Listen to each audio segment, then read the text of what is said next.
Okay, so today we're going to talk about EDUC 200. Dr. Marshall, will you talk about the responsibilities of the teacher candidates in this course?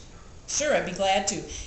Depending on the faculty member teaching a course, this may vary slightly, but every Winthrop student should come to their site each time knowing what to do and should tell the teacher. The best thing is if they can observe in a classroom 10 or 15 minutes, then have time for a 15-minute, 20-minute activity with their student, and then after that help in the classroom any way that the teacher thinks would be useful.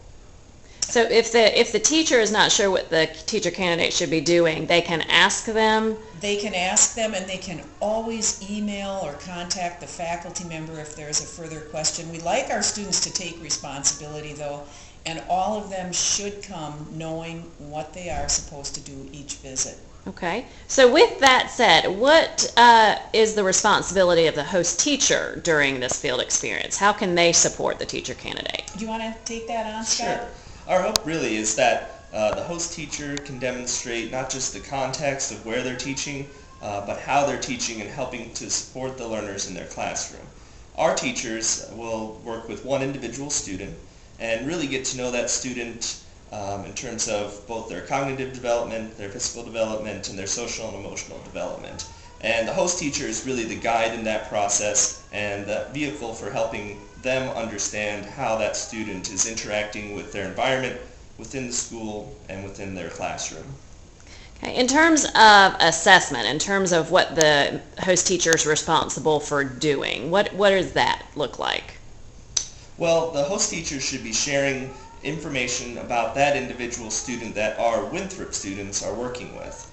Now, that could include anything from general classroom assessments or summative assessments that they're working on, and it all depends on what that particular teacher candidate wants to know about that individual student. Anything that can really help support their understanding of their cognitive development in terms of assessment is really helpful. So we hope that the host teacher can discern what information they key in on themselves and then disseminate that information to our teacher candidates. Okay.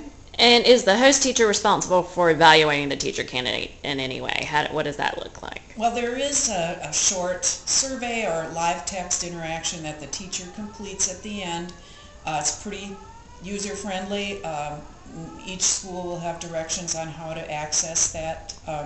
They'll be asked to give some feedback about things they've observed with our teacher candidates.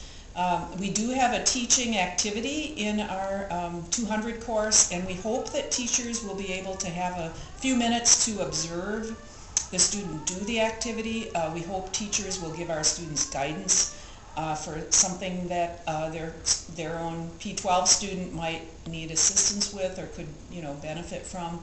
And so based on the semester-long experiences, they'll be asked to give some simple feedback at the end of the semester. They'll also have to indicate whether or not a student came each time, and there will be a way to do that online.